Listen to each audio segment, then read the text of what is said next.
Greetings. This is Jason's assistant, and my task is helping the channel upload nearly 100 blog posts from the former Awake Mind website.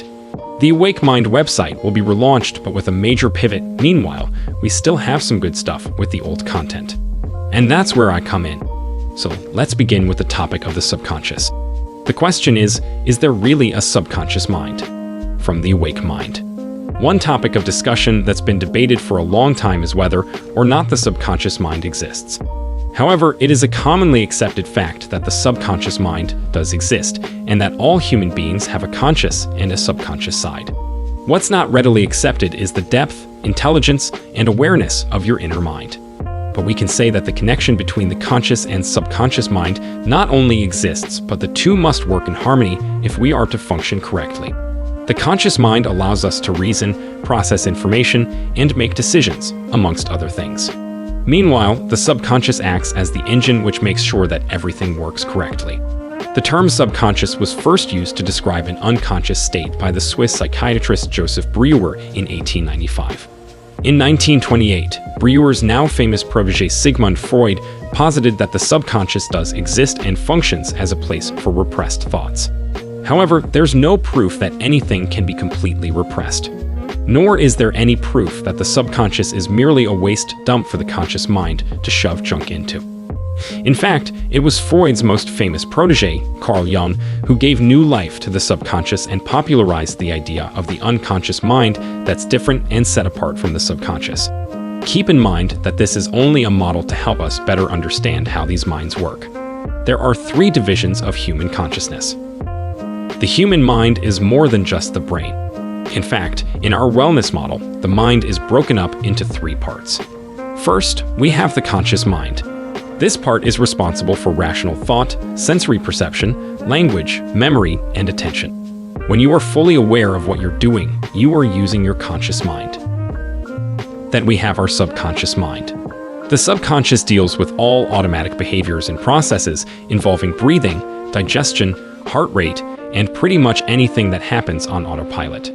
We are not fully aware of our subconscious mind. Lastly, we have the unconscious mind, which we can also call the collective unconscious. Many people will confuse the subconscious and unconscious minds. While they blend into each other, they have distinct duties and attributes. Part of the confusion has to do with both divisions dealing with subjective experiences. Still, your subconscious is on a personal level, whereas the unconscious deals with mass reality. It's like comparing an acorn to an oak tree. They are, in essence, the same but completely different at the same time.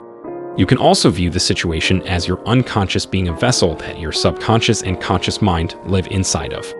All of reality as humanity knows it has at its foundation in the unconscious or collective consciousness. In a future video, we will answer the question of the subconscious being God. But for now, the quick answer is that your unconscious is the closest thing you will find to a personal God because it controls mass reality. So, if you want to understand why your subconscious mind is so powerful, consider this. Your subconscious mind is the source of all your personal beliefs. Now, let's talk about your subconscious mind and your conscious perceptions. Firstly, your inner mind is not your brain. The two are connected, but the mind is not the brain. Furthermore, the brain is not a computer. Remember, computers model the brain and not the other way around. The brain is the in-between dimension from the intangible to the tangible, the noumena to the phenomena. But on the physical level, your brain is more like a hologram generator. And if we take into account that the total brain includes your entire nervous system, we could also label the brain as a full-body network. Researchers have shown that this full-body network never sleeps and constantly looks for patterns in the phenomena we call reality. And right here is your point of contact between the physical brain and your subconscious mind. A great example of this connection is with the so-called placebo effect. With placebos, you are using subjective awareness to trick your mind, followed by your body in believing something that for the moment is not true.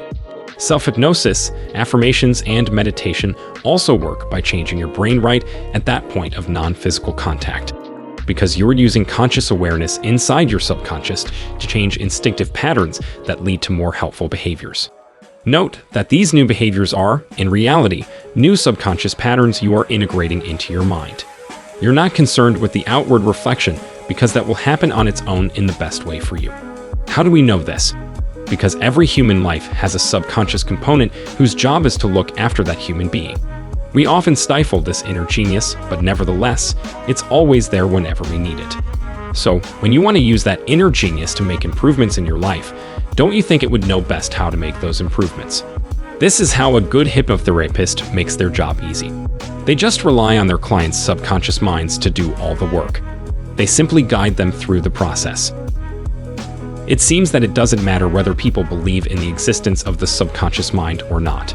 The fact remains that it exists, and it does play an essential role in our lives. Your formation of a better mental life. So our inner minds are a real thing. Even if all the science and social psychology guesswork are way off the mark, we know the subconscious is real. So what? How does this affect our daily lives, and what can we do with this knowledge? Well, for starters, you can learn how to manage your mental state. We spend time with ourselves all day, every single day. What you are thinking and feeling about yourself right now is your inner mind. And our everyday thoughts and feelings affect how we act, react, and do in the world around us. This internal dialogue, also called self-hypnosis, affects almost every area of our lives. We're not only meeting your work, relationships, health, and happiness, but also your spiritual health because it's all connected. Your subconscious makes up all of you on a personal level, which begins with your mind. So now that you understand what the subconscious mind is, you can look into the different ways it can improve your life.